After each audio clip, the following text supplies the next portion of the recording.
नमस्कार, जय जिनेन्द्र। सूरत जैन युवक मंडल, श्री भद्रेश शाह के परिवार, उनके माताजी और पिताजी वीरमतीबेन फकीरचंद शाह चैरिटेबल ट्रस्ट की ओर से आप सबका आज पर्यूषण व्याख्यान माला के हमारे इस दूसरे चरण के चौथे दिन में हार्दिक अभिवादन है। हम खुशनसीब है कि आज हमारे साथ सबसे पहले जुड़े हैं पंडित मुकेश कुमार जी जैन। आप जयपुर से हमारे साथ जुड़े हैं। हमारे लिए यह गौरव का दिन है कि आज जैन धर्म के अति विद्वान ऐसे पंडित मुकेश कुमार जी जैन साहब ने हमें लाइव सुनने का मौका मिला है। पूज्य पंडित जी श्री दिगंबर श्रमण सांस्कृतिक संस्थान जयपुर के प्रमुख व्याख्याता है। आप श्री ने जैन धर्म के सार रूप ग्रंथ कहे ऐसे तत्वार्थ सूत्र, सर्वार्थ सूत्र, राजवाटिका जैसे अनेक ग्रंथों का गहन अभ्यास किया है। उनका नवनीत हमें आज आपसे सुनने को मिलने जा रहा है। इनका रसपान करके हम सब कृतार्थ होंगे। पूज्य श्री हमें कर्म का सिद्धांत के ऊपर अपना व्याख्यान दे रहे हैं। उनको प्रणाम करते हुए, जय जिनेन्द्र कहते हुए महेश जी से हम विनती करेंगे, कृपया आप हमसे जुड़े और आपका ज्ञान का हमें लाभ दे। माननीय महेश कुमार जी, प्रणाम, जय जिनेन्द्र। आप सभी का स्वागत है। विषय प्रारंभ करते हैं जी। हम देखना चाहें जो जैन धर्म है, जैन धर्म में अनेक सिद्धांतों की बात करी जाती है और इसमें आगम और अध्यात्म इन दो चीजों को लेकर के विषय का प्रतिपादन किया जाता है। केवल सिद्धांत से भी विषय का प्रतिपादन नहीं होता और केवल अध्यात्म से भी विषय का प्रतिपादन नहीं हो पाता है। यदि हमें वस्तु तत्व का यथार्थ स्वरूप जानना है तो उसके लिए आगम और अध्यात्म इन दोनों शैलियों को अपना करके विषय का प्रतिपादन करना होगा। जब हम जैन धर्म में कर्म सिद्धांत की अपेक्षा से विषय का प्रतिपादन करते हैं, उसे लेकर आचार्यों ने जो विषय वस्तु हमें बताई है उसको लेकर के अपनी चर्चा हम प्रारंभ करते हैं। क्या कहा गया कि जो कर्म है, ये कर्म हमारी इंद्रियों का विषय नहीं बनता है। अर्थात जो कर्म है, ये कर्म हमें दिखते नहीं है लेकिन कर्म होते हैं। तो हमें सबसे पहले तो ये चीज अपने ध्यान में रखनी होगी कि प्रति समय यह आत्मा कर्मों को बांधती है, लेकिन बंधते हुए कर्म हमें दिखाई नहीं पड़ते। क्यों नहीं पड़ते? क्योंकि ये जो कर्म वर्गणाएं हैं ये सूक्ष्म होती हैं और जो पदार्थ सूक्ष्म होता है वह हमारी इंद्रियों का विषय नहीं बनता है। ये चीज हमारे ध्यान में रहनी चाहिए। तो यहाँ पर हम देखें जो ये कर्म है कितने प्रकार के हैं। इन कर्मों को आचार्यों ने 8 प्रकार से प्रतिपादित किया है, जिनके नाम आप सभी जानते हैं। ज्ञानावरणी कर्म है, आपके चश्मा दर्शनावरणी कर्म है, वेदनी कर्म है, मोहनी कर्म है, आयु कर्म है, नाम कर्म है, गोत्र कर्म है और अंतराय कर्म है। ये जो कर्म है ये 8 होते हैं। हमें जो विषय वस्तु आपके सामने रखनी है वो थोड़ा ध्यान दीजिएगा। वो ये है कर्म की विविध अवस्थाएं। तो आचार्यों ने कर्म की 10 प्रकार की अवस्थाएं बताई हैं। उनकी अपेक्षा से आज का विषय आपके सामने रखा जाएगा। वे 10 अवस्थाएं कौन कौन सी हैं उनके नाम देखिएगा। बंध, सत्व, उदय, उपसम, उदीर्णा, उत्कर्षण, अपकर्षण, संक्रमण, निधत्ती और निकाचित, ऐसे करके 10 अवस्थाएं कर्म की बताई जाती हैं। एक एक को लेकर के विषय का प्रतिपादन करेंगे और साथ साथ में उनकी अपनी विशेषताएं क्या होती हैं ये चीज भी अपन सीखेंगे। सबसे पहले बताया जाता है बंध। बंध का मतलब क्या? हम जो भी अच्छे बुरे काम करते हैं वो कार्य हम मन से करें या वचनों से करें या हम शरीर से करें, वो हम अच्छे काम करें या बुरे काम करें, प्रति समय हमारी आत्मा में ज्ञानावरणादि कर्मों का आगमन होता रहता है। ये जो कर्मों का आगमन है मीन्स कर्मों का आना है, वह आश्रय है और आया हुआ वह कर्म आत्मा के साथ कषाय परिणामों के कारण से एक मेक संबंध को प्राप्त हो जाता है, उसे बंध कहते हैं। आपके सामने दो चीज आई, एक तो कर्म का आना है और दूसरा कर्मों का आत्मा के साथ एक में एक संबंध होना है। यहाँ पर जो कर्मों का आत्मा के साथ एक में एक संबंध होता है उसे बंध यह संज्ञा दी जाती है। 10 करण में यह पहला करण है जो कि बंध इस नाम से जाना जाता है। विशेषता क्या है? वो ये है कि हम संसारी प्राणी प्रति समय कर्मों का बंध किया करते हैं। विशेषता क्या है? विशेषता केवल इतनी है, विशेषता केवल इतनी है कि आयु कर्म को छोड़ करके शेष 7 कर्मों का बंध तो यह जीव प्रति समय किया करता है और जब कभी आगामी आयु बंध का अवसर आता है तो उस समय 8 कर्मों का बंध होता है। तो जो 10 करण में बंध है उसकी अपेक्षा से आचार्यों ने ये विशेषता हमारे लिए बताई है। इसका मतलब क्या हुआ? मतलब ये हुआ हम जो अच्छे बुरा कर्मों का फल आज भोग रहे हैं, तो ये जो हम कर्मों का फल भोग रहे हैं ये आज के अथवा अभी के द्वारा किए गए कर्मों का फल नहीं भोग रहे। तो क्या कर रहे हैं? हमने आज से पहले, वो पहले ये भाव भी हो सकता है, पहले इसके पहले वाला भाव भी हो सकता है, उसके पहले वाला, उसके पहले वाला, ऐसे बीते हुए असंख्यातों भव हो सकते हैं। उन भवों में रह करके जो हम अनेक प्रकार से कर्मों का बंध करते हैं, उन कर्मों का फल हम वर्तमान में इस मनुष्य पर्याय में यहाँ रह करके भोग रहे हैं और अभी भी कर्म बांध रहे हैं। तो अभी जो कर्म बांध रहे हैं इनमें बहुत सारे कर्मों का फल इस भव में भी मिलता है और कुछ कर्म ऐसे भी हैं जिनका फल हम इस भव में नहीं भोग पाएंगे, अगले भव में जाकर के, और ना जाने आगामी कितने भवों तक हमें उन कर्मों का फल भोगना पड़ेगा। ऐसे करके जो ये बॉन्ड हुआ किसका? आत्मा के साथ कर्मों का। कब होता है? प्रति समय होता है। किसके साथ होता है? संसारी जीवों के साथ में हुआ करता है। ये हमने बंध की बात की। अब एक चीज और आपके सामने आती है, जब हम कर्म बांधते हैं तो कर्म बंधने के बाद में वह रहता कहाँ पर है? हमारी आत्मा में रहता है। वो बंधने वाला कर्म हमारी आत्मा में कितने समय तक रह सकता है?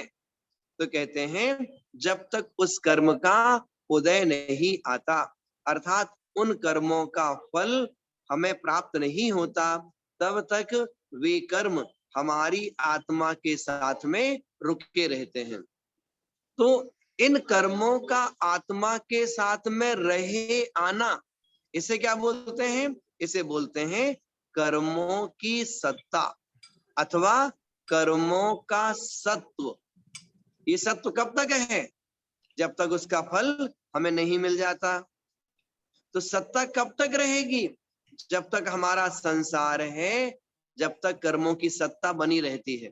और जैसे ही संपूर्ण कर्मों की सत्ता समाप्त होती है, वैसे ही यह जीव संसार से पार निर्वाण की प्राप्ति, मोक्ष की प्राप्ति कर लिया करते हैं। ऐसे करके हमने दो चीज सीखी। क्या सीखी? कर्मों का बंध और कर्मों की सत्ता। तीसरा करण आपके सामने आ रहा है, उसका नाम बताया गया उदय। उदय किसे कहेंगे? जब बंधे हुए कर्म की स्थिति पूरी होती है, तो वह कर्म उदय में आकर के अपना फल दिया करते हैं। तो कर्म का जो हमें फल प्राप्त होता है, उसे ही हम कर्मोदय बोलते हैं। आप लोग सुनते ना हमेशा, हम तो पाप कर्मों का फल भोग रहे हैं, कोई कहता है हम पुण्य का फल भोग रहे हैं, कोई कहता है हम दुखी हैं, कोई कहता है हम सुखी हैं। तो ये जो सुख दुख आदि की परिणति हमारी संसार में चलती रहती है, इसका कारण क्या? इसका कारण कर्म का उदय। तो जैसे कर्म का उदय आता है, उसके अनुसार हमें उन कर्मों का फल इस संसार में नियम से भोगना पड़ता है। विशेषता क्या है? जो हमें कर्म का फल मिलता है, उसके बारे में बताया जाता है।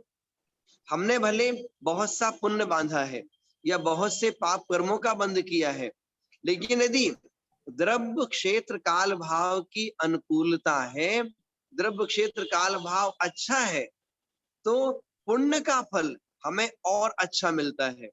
और द्रव्य क्षेत्र काल भाव हमारा प्रतिकूल है, अच्छा नहीं है, तो पुण्य कर्म भी मंद फल दे करके चले जाते हैं।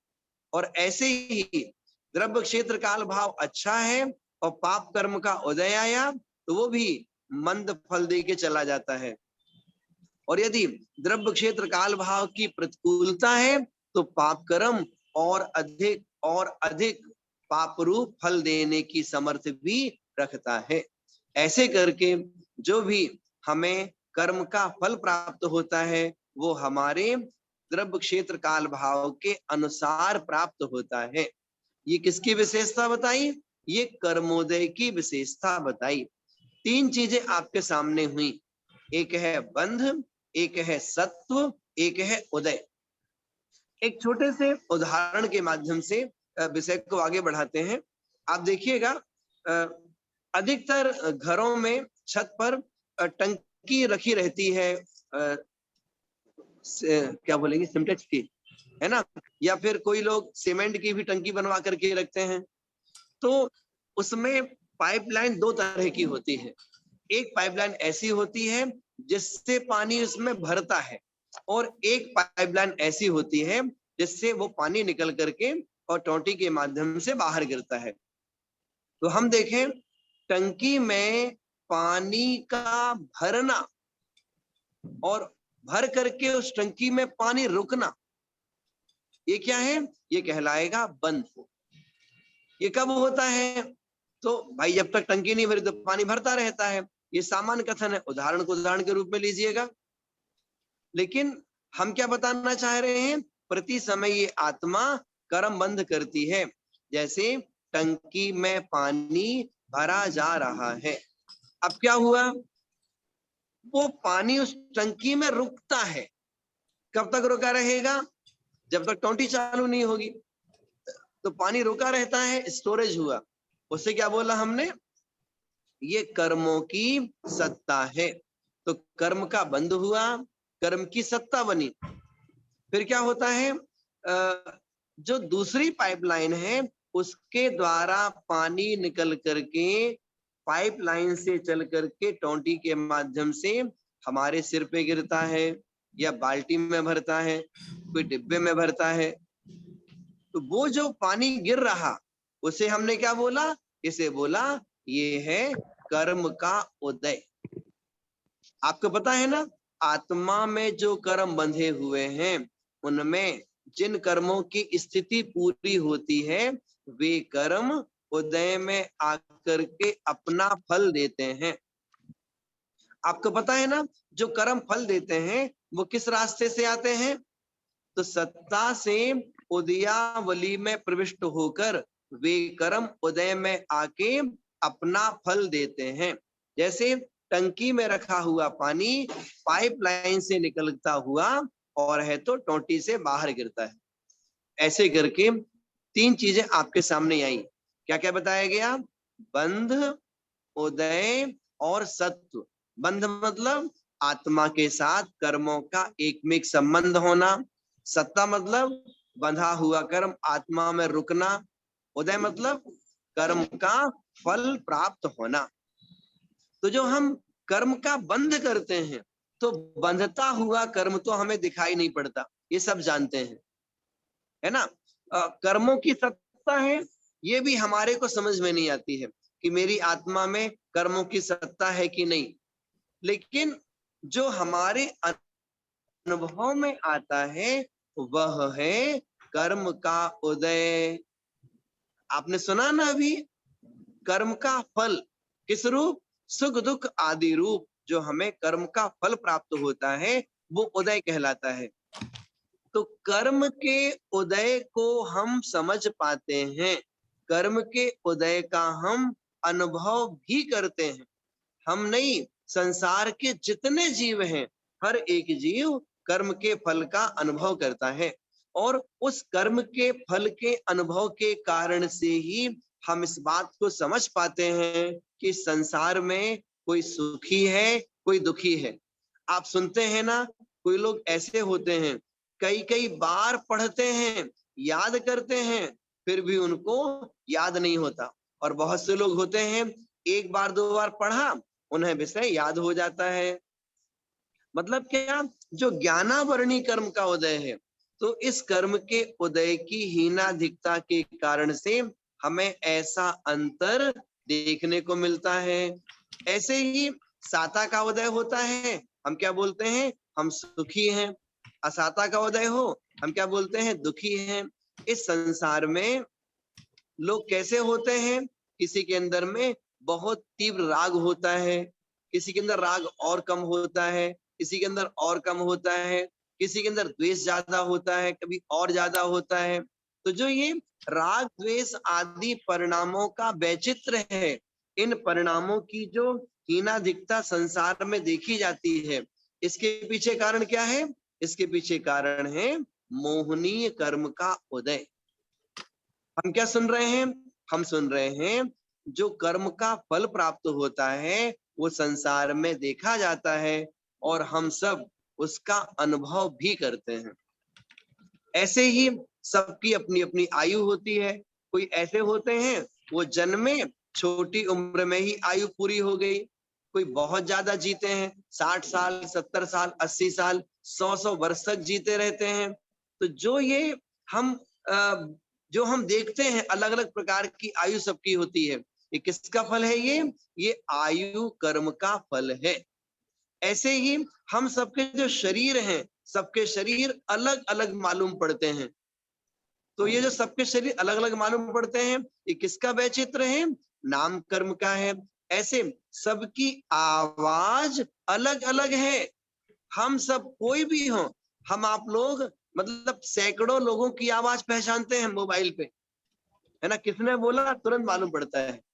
आजकल भले नंबर दिखाई पड़ता है, नाम दिखाई पड़ता है, लेकिन पहले टेलीफोन चलता था उसमें तो नाम दिखता नहीं था किसी का, फिर भी हम आवाज से पहचान लेते हैं कि कौन बोल रहा है। तो ऐसे करके आवाज सबकी अलग अलग है और ऐसे ही सबका यश अलग अलग है, सबके शरीर का रूप रंग अलग अलग है। तो ये सारी चीजें हमें देखने को मिलती हैं। ये किसका फल है? ये नाम कर्म का फल है।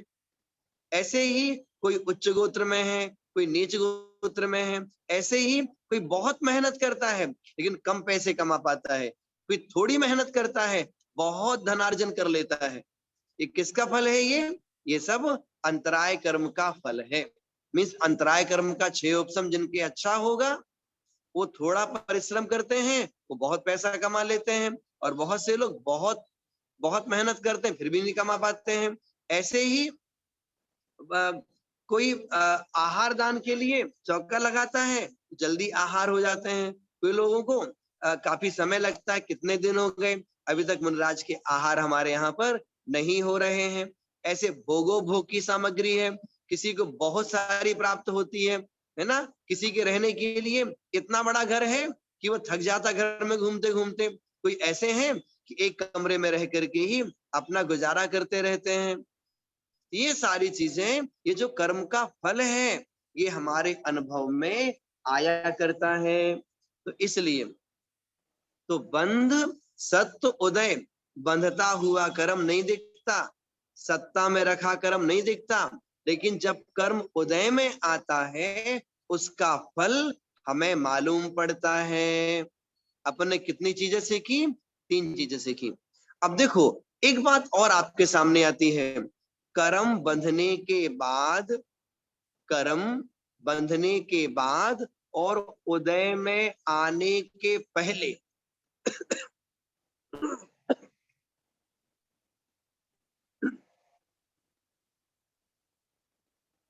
कर्म बंधने के बाद और उदय में आने के पहले वो कर्म कहाँ पर रहता है? वह कर्म सत्ता में रहता है। तो आचार्य कहते हैं हम जो भी कर्म बांधते हैं, जैसा कर्म बांधते हैं उसका फल वैसा ही होगा, ये नियम नहीं है।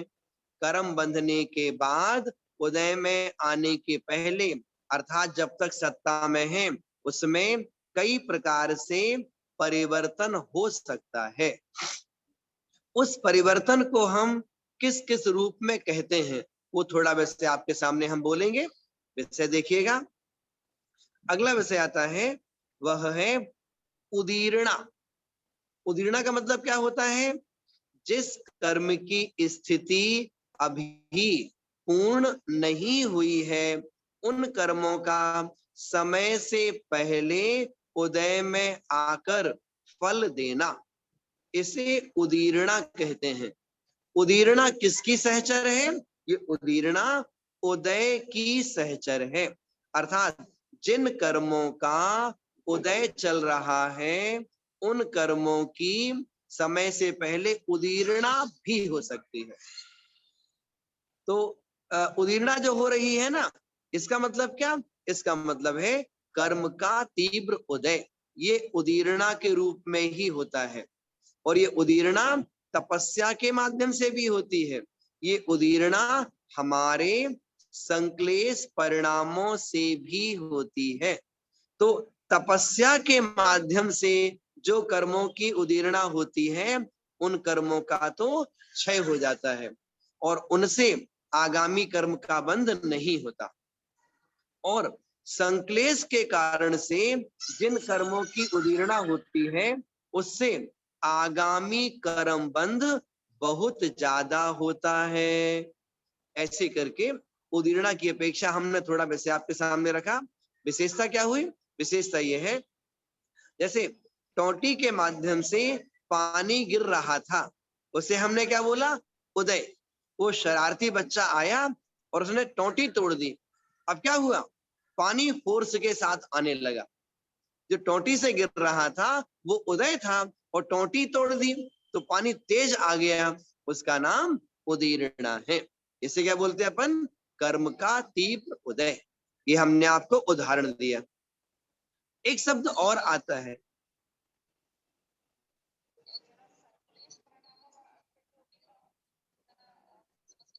जी आपका प्रश्न ये है, एक सॉरी यहाँ पर एक क्वेश्चन आया है, उसका उत्तर दे रहे हैं कि आप पूछ रहे हैं कि संक्लेश परिणामों से जो उदीर्णा होती है उसकी क्या विशेषता है? संक्लेश मतलब क्या? जैसे किसी भी बात को लेकर के लोभ कषाय का उदय चला, आपने की वस्तु देखी मुझे मिल जाए, लोभ का भाव हुआ, तो उस लोभ का भाव होते ही अब अंदर से क्या क्या इच्छा उत्पन्न होती है? मुझे तो आज ही चाहिए, एन कैन प्रकारेण कैसे मिले, मुझे तो वह वस्तु चाहिए ही चाहिए। अब उसको लेकर के अंदर में बहुत संक्लेश हो रहा है। तो क्या होगा, जो सत्ता स्थित लोभ कसाय रखी हुई है उसकी उदीरना प्रारंभ हो जाएगी। लेकिन हम सांसारिक भौतिक पदार्थों की इच्छा कर रहे हैं और लोभ की उदीरना हो रही है। उस कारण से क्या होगा, ये हमें उस समय कर्म का और तीव्रतर बंध होगा।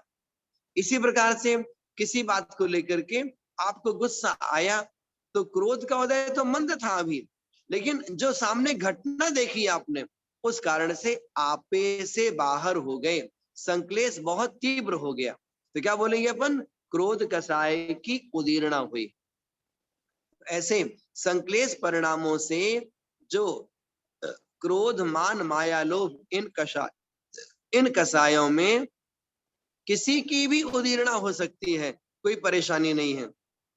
केवल इसकी नहीं, और भी कर्मों की उदीरना संभव है। ठीक हुआ ना। तो वो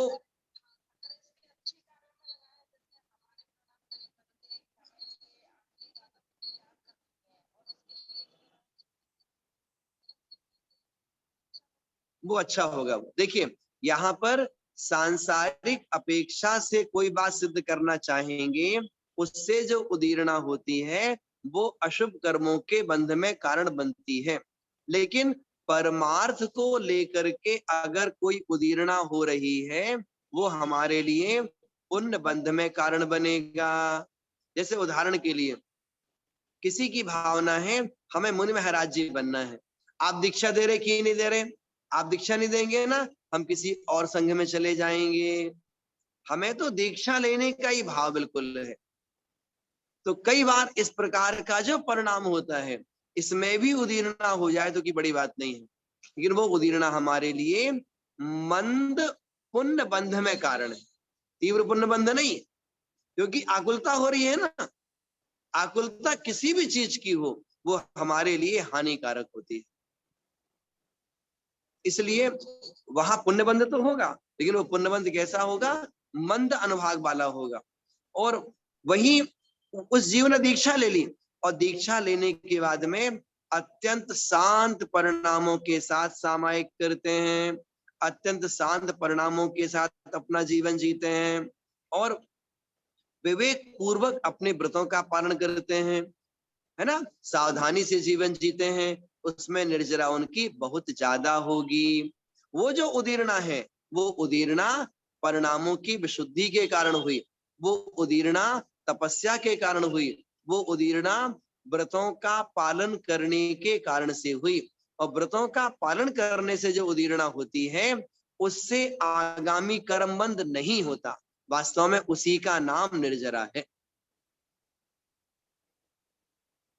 आइए विषय को आगे बढ़ाएंगे। अभी क्वेश्चन नहीं प्लीज, अभी क्वेश्चन कल कर लीजिएगा, विषय पूरा करना हमें आज। हाँ, हमने क्या सीखा, हमने सीखा उदीरना। अगला विषय आएगा, अब कह रहे हैं उत्कर्षण और अपकर्षण, दो चीज आपके सामने आएंगी।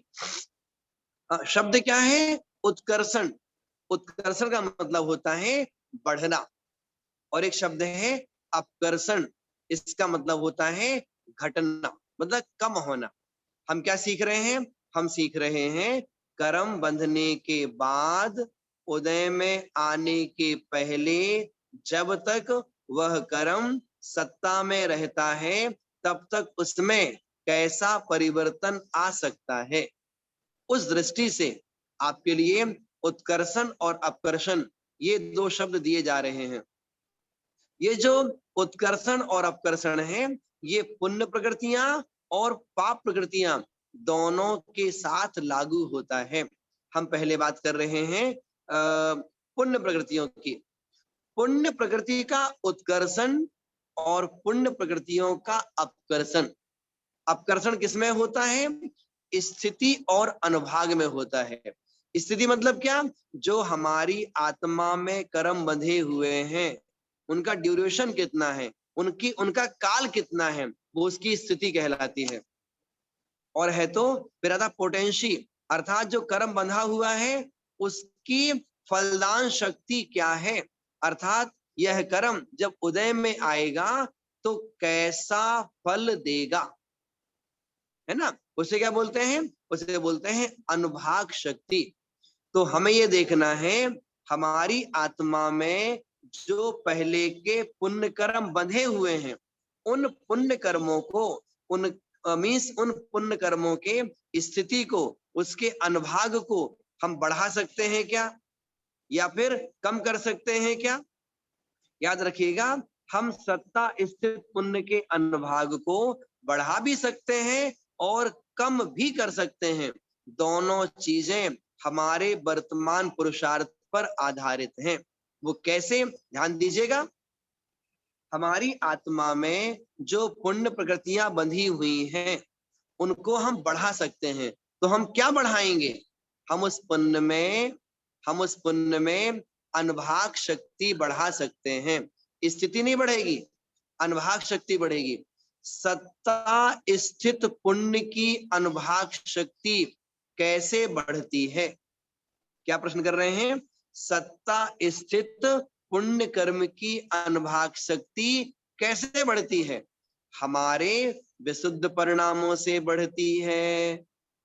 आपने कोई पुण्य कर्म पहले बांधा था, आज आप अपने परिणामों को और विशुद्ध कर रहे हैं और विशुद्धतर कर रहे हैं। तो जो वर्तमान में जो पुण्य प्रकृतियां बंध रही हैं, वो तो बंध रही हैं, साथ साथ में सत्ता स्थित उन प्रकृतियों का जो अनुभाग है, वो अनुभाग भी बढ़ जाया करता है। कैसे बढ़ता है, विशुद्ध परिणामों से। इसे हमने क्या बोला, इसे हमने बोला उत्कर्षण, पुण्य का उत्कर्षण। पुण्य के उत्कर्षण में अनुभाग शक्ति बढ़ती है, स्थिति नहीं। ठीक हुआ ना। कैसे बढ़ी, विशुद्ध परिणामों से। अब दूसरी बात करते हैं, जो पुण्य है, पुण्य का अनुभाग, पुण्य की स्थिति कम हो सकती है क्या, कम भी हो सकती है। आप बताइए हमें, जो हमारी आत्मा में पहले का पुण्य बंधा हुआ है, उस पुण्य को हम कैसे कम कर देते हैं। तो वहां विशुद्ध परिणाम बोला था ना, यहां बोलेंगे संक्लेश परिणाम। संक्लेश परिणाम का मतलब क्या होता है, कषायों की तीव्रता।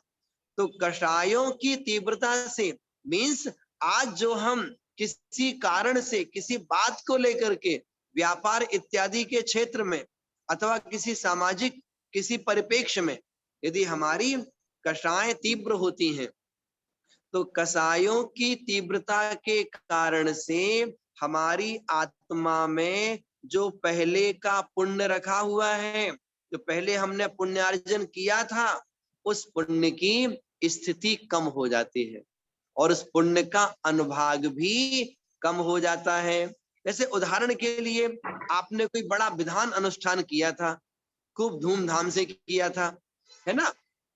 तो उस विधान अनुष्ठान में आपने बहुत पुण्यार्जन किया, लेकिन बाद में फिर अगर किसी ने उस विधान अनुष्ठान को लेकर के आप पर कमेंट्स किया कि आपने कैसे अनुष्ठान किया, बिल्कुल अच्छा नहीं लगा हमें, तो क्या हुआ, हमें कई बार फिर उस कारण से संक्लेश हो जाता है। जो हमें संक्लेश हुआ ना, हमारे उस संक्लेश के कारण से हो सकता है जो हमने पुण्यार्जन किया था, उस पुण्यार्जन में बट्टा लग जाए, अर्थात उस पुण्य में जो अनुभाग शक्ति है, उसकी स्थिति है, वो दोनों कम हो जाएं। अर्थात वो जो पुण्य यदि वैसा मिलता हमारे लिए, तो हो सकता है हम स्वर्गों में कहीं ऊपर उत्पन्न होते। संक्लेश हो गया, पुण्य का अनुभाग कम हो गया, तो हमारा जो मीन्स जो फल है, वो फल भी नियम से कम हो जाता है। इसलिए आचार्य कहते हैं, हम अपने सत्ता स्थित पुण्य को बढ़ा भी सकते हैं और कम भी कर सकते हैं। पुण्य को बढ़ाते कैसे हैं, विशुद्ध भावों से। कम कैसे कर देते हैं, संक्लेश परिणामों से। इसी प्रकार से जब हम पाप की बात करेंगे ना, तो वैसे उल्टा हो जाएगा। क्या मतलब, हमारी आत्मा में जो पाप कर्म रखे हुए हैं, उनकी स्थिति अनुभाग को हम बढ़ा भी सकते हैं, कम भी कर सकते हैं। अब देखो, पाप का स्थिति अनुभाग बढ़ता कैसे है। सत्ता स्थित जो पाप प्रकृतियां हैं, उनका स्थिति और अनुभाग कैसे बढ़ता है? संक्लेश परिणामों से। हम और संक्लेश करेंगे, और ज्यादा संक्लेश करेंगे तो क्या होगा? हमारी आत्मा में जो पूर्व का पाप कर्म रखा हुआ है ना, उसका स्थिति अनुभाग बढ़ जाएगा। अर्थात जिन कर्मों का फल अभी हमें 6 महीने भोगना था, हो सकता है 10 साल तक भोगना पड़े। और इससे विपरीत भी होता है। हमारे विशुद्ध परिणामों से सत्ता स्थित जो पुण्य है, सत्ता स्थित जो पाप प्रकृतियां हैं, उनका स्थिति और अनुभाग कम हो जाता है। विशुद्ध परिणामों से क्या लाभ मिला? लाभ मिला जो सत्ता में हमारे पाप प्रकृतियां रखी हैं ना, उनका स्थिति और अनुभाग कम हो जाएगा। कम क्यों हुआ? विशुद्ध भावों से। आप कहते हैं ना, जैसे किसी ने कोई गलती करी और गलती करने के बाद में उसके अंदर में प्रायश्चित का भाव हुआ, तो जो गलती करने में जो उसने पाप कर्म बांधा था, प्रायश्चित करने से उस पाप कर्म का स्थिति और अनुभाग कम हो जाता है। ऐसे करके पुण्य प्रकृतियां और पाप प्रकृतियां, इनका स्थिति और अनुभाग कैसे कम होता है, कैसे ज्यादा होता है, इस चीज को हमने आपके लिए बताया। अगला पॉइंट, एक शब्द और आता है, वह है संक्रमण। क्या बताया गया? संक्रमण। संक्रमण का मतलब क्या होता है? परिवर्तन। प्रकृति परिवर्तन को संक्रमण कहते हैं। क्या बोला हमने? प्रकृति परिवर्तन को संक्रमण कहते हैं। इसका मतलब क्या?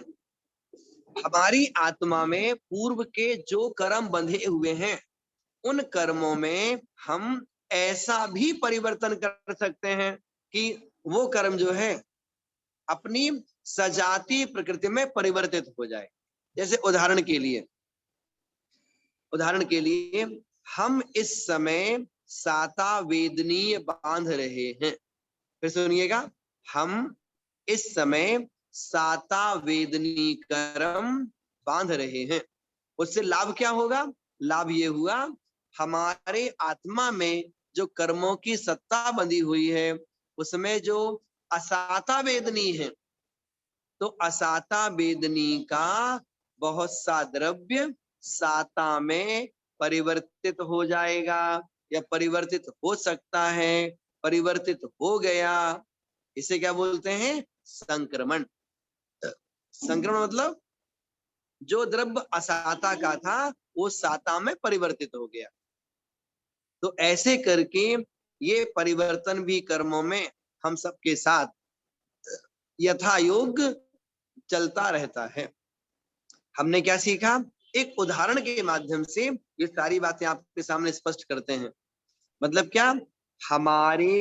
हमारे वर्तमान के विशुद्ध परिणामों के माध्यम से, हमारे वर्तमान के विशुद्ध परिणामों के माध्यम से क्या क्या लाभ होता है? पहला लाभ, पुण्य का बंध होगा। दूसरा लाभ, सत्ता स्थित जो पाप प्रकृतियां हैं, उनका स्थिति और अनुभाग कम होगा। सत्ता स्थित जो पुण्य प्रकृतियां हैं, उनका अनुभाग बढ़ेगा। सत्ता स्थित जो बहुत सी पाप प्रकृतियां हैं, वो परिवर्तित होकर के पुण्य में आ जाएंगी। मतलब क्या? वर्तमान के एक विशुद्ध परिणाम से बंध भी पुण्य का होता है, उत्कर्षण भी होता है, अपकर्षण भी होता है और संक्रमण भी होता है। ऐसे करके क्या सीखा हमने? हमने सीखा कि पुण्य कार्य करने से, जैसे आप भगवान जिनेंद्र की पूजन करते हैं, भगवान का अभिषेक करते हैं, स्वाध्याय करते हैं, और भी आहार दान आदि विशुद्ध क्रियाएं करते हैं, तो इन सब के माध्यम से पुण्य बंध भी होता है, और साथ साथ में उत्कर्षण, अपकर्षण और संक्रमण, ये चीज भी चलती रहती है। और इससे विपरीत संक्लेश परिणाम करने से उस रूप परिवर्तन होता है। दोनों चीजें अपने ध्यान में रखिएगा। अब देखो, अगला पॉइंट आपके सामने आता है। एक शब्द आपने सुना है, उपसमकरण। ये भी करण का भेद है ना? क्या नाम है? उपसमकरण। इसका अर्थ क्या हुआ? इसका अर्थ ये है कि जब कभी हम कोई कर्म बंद करते हैं ना, तो कर्म बंद के समय में उसका कोई एक निषेक ऐसा भी हो जाता है जो समय से पहले उदय में नहीं आता, अर्थात उसकी उदीर्णा नहीं होती है। उसका नाम है उपसम।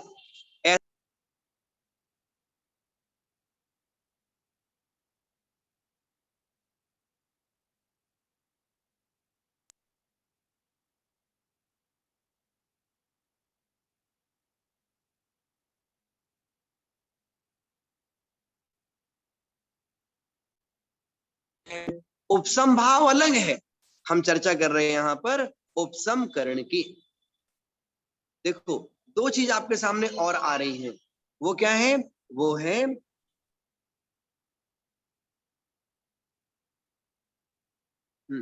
वो क्या है? वो है निधत्ती और निकाचित।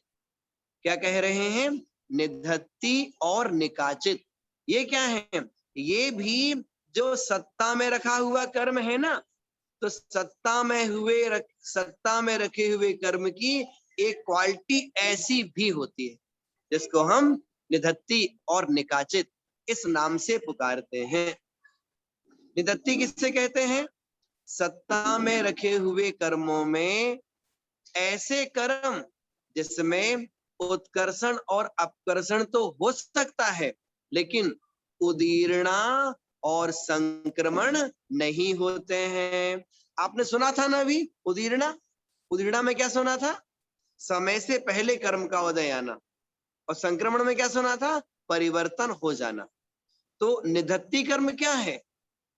जिसकी उदीर्णा नहीं होती और जिसका संक्रमण नहीं होता, लेकिन उत्कर्षण और अपकर्षण हो सकता है। उत्कर्षण अपकर्षण अर्थात उसमें जो स्थिति अनुभाग है ना, वो कम ज्यादा हो सकता है, उसे बोलते हैं निधत्ती। एक कर्म और है जिसको बोलते हैं निकाचित कर्म। क्या बोलते हैं? निकाचित कर्म। इसका मतलब क्या? हमारी आत्मा में कई बार बहुत से कर्म ऐसे बंधे रहते हैं जिनमें उत्कर्षण, अपकर्षण, उदीर्णा और संक्रमण, ये चारों चीजें नहीं होती हैं। अर्थात जो हमने कर्म बांधा था ना, तो जैसा बांधा था वैसा ही उदय में आएगा। तो ऐसे जो कर्म होते हैं वो निकाचित कर्म कहलाते हैं। उत्कर्षण मतलब बढ़ोतरी नहीं होती, अपकर्षण मतलब कम भी नहीं होता, संक्रमण मतलब परिवर्तन भी नहीं होता, और उदीर्णा मतलब समय से पहले उदय में भी नहीं आता। ऐसे इसको क्या बोलेंगे? निकाचित कर्म। लेकिन ऐसे कर्म आत्मा में कई बार बहुत कम होते हैं। मूलतः क्या चीज है? मूलतः ये है, हम जो भी कर्म बांधते हैं, बंधे हुए कर्मों में यथासंभव परिवर्तन चलता रहता है। वह जो परिवर्तन है उसे ही उत्कर्षण, अपकर्षण, संक्रमण इस नाम से कहा जाता है। जैसे कुछ उदाहरण आपको दे रहे हैं। जैसे कि घर पे करेले आए, सब्जी मंडी से लोग सब्जी लाते हैं ना, तो करेले घर पे आपके आए। आप बताइए, करेले जैसे आते हैं क्या वैसे ही खाते हैं या उसमें परिवर्तन भी होता है? आते तो बहुत कड़वे हैं, लेकिन उसके ऊपर का जो छिलका है उसे निकाल करके नमक के पानी में धो करके, फिर कई बार इमली मिलाते हैं, कई बार लोग अमचूर मिलाते हैं, है ना, मिला करके फिर उसको बघार करके फिर खिलाते हैं। उसकी कड़वाहट को कम कर दिया। कैसे किया? उसकी अपनी प्रक्रिया है। तो जैसे मतलब जब भोजन है, तो भोजन में भी जो चीज जैसी आती है बाजार से वैसी खाते हैं क्या? वैसी तो नहीं खाते हैं, उसमें कुछ ना कुछ परिवर्तन करते रहते हैं, है ना। ये जो परिवर्तन है ना, उसको यहाँ पर समझना चाहिए कि हम आप लोग जो भी कर्म बांधते हैं, उस बंधे हुए कर्म में परिवर्तन नियम से होता रहता है। अगर आप निधत्ती निकाचित जैसे कर्मों की बात करेंगे तो भी आचार उसके लिए कहते हैं, निधत्ती निकाचित कर्मों के लिए भी कहा गया है क्या कहा गया है कि भगवान जिनेंद्र के दर्शन करने से, कौन कह रहे हैं? आचार्य वीरसेन स्वामी जी। कहाँ कह रहे हैं? धवला जी पुस्तक में क्या कह रहे हैं कि भगवान जिनेंद्र के दर्शन करने से निधत्ति निकाचित जैसे कर्मों का भी क्षय हुआ देखा जाता है। मिथ्यात्व आदि जो निधत्ति निकाचित कर्म हैं उनका भी क्षय हुआ देखा जाता है। कैसे? भगवान के दर्शन करने से। कहने का मतलब क्या? निधत्ति निकाचित कर्म समाप्त हुआ। इसका मतलब क्या? इसका मतलब क्या? तो आचार्य लिखते हैं कि निधत्ति निकाचित कर्म मतलब उस कर्म में जो निधत्ति पना है, उस कर्म में जो निकाचित पना है वो छूट जाता है। लेकिन अभी कर्म नष्ट नहीं हुआ, कर्म सत्ता में रखा हुआ है। ध्यान रखिएगा, कर्म तो सत्ता में रखा हुआ है, केवल उसमें निधत्ति निकाचित पना छूटा है। जैसे उदाहरण के लिए, किसी को जेल में बंद कर रखा है और जेल के अंदर भी उसके हाथ पैर में, गले में, कमर में बेड़ियां डाल रखी हैं। फर्स्ट पॉइंट, जेल में बंद है, और दूसरा, जेल के अंदर भी वो इतनी सारी बेड़ियों से बंधा हुआ है। मतलब क्या? ये इस स्थान से कहीं भी आ जा नहीं सकता। क्यों? ये बहुत ज्यादा दुष्ट आत्मा है, ये कालिया जैसे, है ना। उसमें क्या है, उसको क्या किया था? पूरे शरीर को बांध के रखा था उसको। तो इस प्रकार से कारावास में भी जंजीरों से बंधा हुआ है। तो निधत्ति निकाचित कर्म क्या मतलब? भगवान के दर्शन करने से जो वह उन जंजीरों से बंधा हुआ था, जंजीरों से मुक्त हुआ है, अभी जेल से बाहर नहीं आया। अर्थात वो कर्म अब सामान्य हो गया, अर्थात उसमें अब निधत्ति, उसमें अब उत्कर्षण, अपकर्षण, उदीर्णा, संक्रमण ये कारण हो सकते हैं। तो ऐसे करके निधत्ति निकाचित कर्म की अपनी क्या विशेषता होती है, तो यहाँ पर आपको स्पष्ट की गई। हमने क्या सुना? हमने सुना 10 करण। एक उदाहरण के माध्यम से आपको ये 10 करण स्पष्ट करते हैं, है ना, क्योंकि उदाहरण कम से कम हमें याद रहेगा। लेकिन उदाहरण से पहले एक बात और आपके सामने रखते हैं, वो भी सीखिएगा। वो क्या है? कर्म उदय में कैसा आया है, तीव्र आया है या मंद आया है? कर्म उदय में तीव्र आया कि मंद आया, उसकी अपनी विशेषता नहीं है। विशेषता किसकी है? विशेषता जीव के अपने परिणाम की है। हम कर्म के तीव्र उदय में भी अपने परिणामों को संभालते हुए मंद कर लेते हैं, और कई बार कर्म के मंद उदय में भी संक्लेश करके अपने परिणामों को तीव्र कर लेते हैं, और पुण्य के उदय में भी इच्छाएं ज्यादा करके बहुत सारे पुण्य की उदीर्णा भी कर लेते हैं।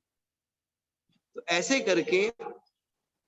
करके बहुत सारी अवस्थाएं पुण्य पाप कर्मों को लेकर के,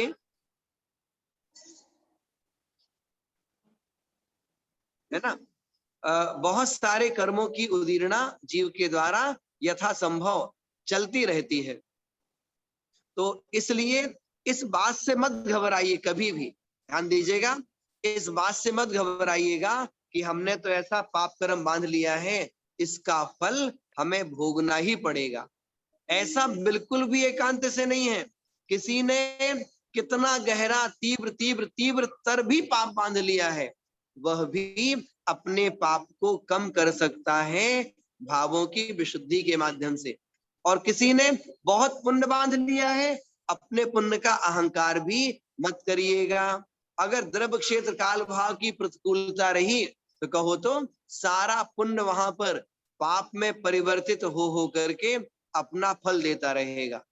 इसलिए पुण्य कर्म हो या पाप कर्म हो, पुण्य का उदय हो या पाप का उदय हो, पुण्य के उदय में बहुत हर्षित नहीं होना चाहिए, पाप के उदय में बहुत दुखी और परेशान नहीं होना चाहिए। क्या क्या करना चाहिए? पुण्य और पाप दोनों के उदय में कोशिश करें हमारे परिणाम समभाव रूप रहे। तो इस प्रकार से हमने थोड़ा सा ये आपको कर्म के उदय को लेकर विशेषता बताई। आइए एक उदाहरण आपको सुनाते हैं, जिससे कि इन 10 करण की बात को हम स्पष्ट रूप से और समझ पाएंगे। वो क्या चीजें हैं, ध्यान दीजिएगा। जैसे आज हमने देखा, आज शनिवार का दिन है, ठीक है ना, रात्रि में 9:30 बजने वाले हैं। आज शनिवार का दिन है और आपसे किसी ने कहा, मीन्स शनिवार का दिन है, और कि पंडित जी को ले लो आप, कि पंडित जी हैं, उन पंडित जी से किसी ने कहा कि बुधवार को सुबह 10 बजे आप हमारे यहाँ भोजन करने आ जाइएगा। आज क्या है, शनिवार। क्या बोला गया, बुधवार को सुबह 10 बजे भोजन करने आ जाइएगा। हमने क्या कहा, ठीक है आ जाएंगे। तो जैसा हमने कहा तो एक बॉन्ड हो गया ना, वो बंध गए ना हम।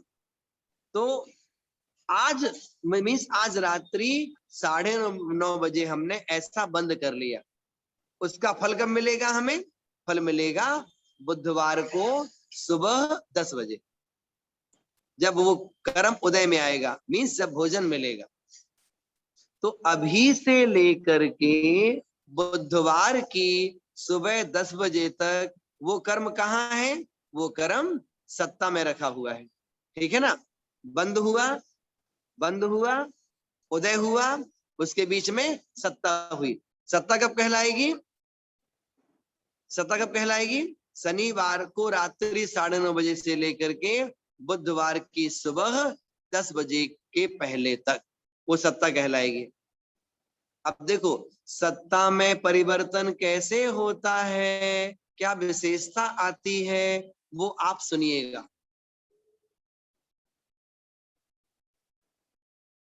क्या सुना अपन ने, उत्कर्षण। क्या हुआ, सोमवार को फोन आता है किनका, जिन्होंने भोजन का निमंत्रण किया था। सोमवार को फोन आता है कि देखो पंडित जी ऐसा है, बुधवार को तो हम सब बाहर जा रहे हैं, आप तो शुक्रवार को आइएगा। क्या हुआ, ये हमने उत्कर्षण कर दिया। आप शुक्रवार को आइएगा, आपको हम बाटियां बनाकर खिलाएंगे, अच्छा भोजन कराएंगे आपके लिए। तो क्या स्थिति बढ़ गई और अनुभाग भी बढ़ गया, ठीक है ना। कब बोला गया, सोमवार को। सोमवार मतलब कर्म सत्ता में रखा हुआ है। फिर आएगा अपकर्षण, मतलब कम हो जाना। रविवार को फोन आता है कि बुधवार को तो हम नहीं मिल पाएंगे, ऐसा करिए आप तो मंगलवार को ही आ जाना, जो बना है आप खा लीजिएगा। क्या हुआ, स्थिति और अनुभाग दोनों कम हो गए। इसको क्या बोला अपन ने, अपकर्षण। फिर क्या हुआ, भोजन करने हमें आना तो था, लेकिन हमारा स्वास्थ्य गड़बड़ हो गया, तो हम नहीं गए, हमने अपने भाई को भेज दिया। ये क्या हुआ, संक्रमण, परिवर्तन। साता वेदनी असाता में बदल गई, अथवा असाता वेदनी साता में बदल गई। ये क्या कहलाता है, संक्रमण। फिर क्या हुआ, अरे हमारा तो आपके घर में आना जाना हमेशा लगा रहता है, हम तो अचानक ही पहुंच गए मंगलवार की शाम को, ना कोई बात करी ना फोन किया, कुछ नहीं, अचानक पहुंच गए और कह दिया लाई जो आपके पास में कराई भोजन, हमें आज ही आप निपटा दो बस। अचानक पहुंच गए मतलब कर्म की उदीर्णा हो गई। उदीर्णा क्या हुई, कर्म की स्थिति पूरी नहीं हुई, समय से पहले वो कर्म सीधे उदय में आ गया, इसका नाम क्या है, उदीर्णा। अब देखो, अब बात आती है उपसम करण की। हम आपके घर पहुंच तो गए भोजन करने के लिए, लेकिन आपने क्या बोला, अभी पंडित जी आधे घंटे लगेंगे, जब तक आप न्यूज़पेपर पढ़ लीजिए, अखबार पढ़ लीजिए, जब तक आप वहां जाके हम बैठ गए। क्या हुआ, उपसम करण। उदाहरण को उदाहरण के रूप में लीजिएगा, उपसम करण। कितने हो गए, बंद हो गया, सत्व हो गया, उदय हो गया, उत्कर्षण हो गया, अपकर्षण हो गया, संक्रमण हो गई, उदीर्णा हो गई, उपसम हो गया। अब क्या बचा, निधत्ति और निकाचित। निधत्ति, निधत्ति मतलब क्या, मतलब ये फोन आ सकता है तो उत्कर्षण अपकर्षण संभव है, लेकिन हमने भाई को नहीं भेजा और अचानक भी उनके घर में नहीं गए, उदीर्णा और संक्रमण नहीं हुआ।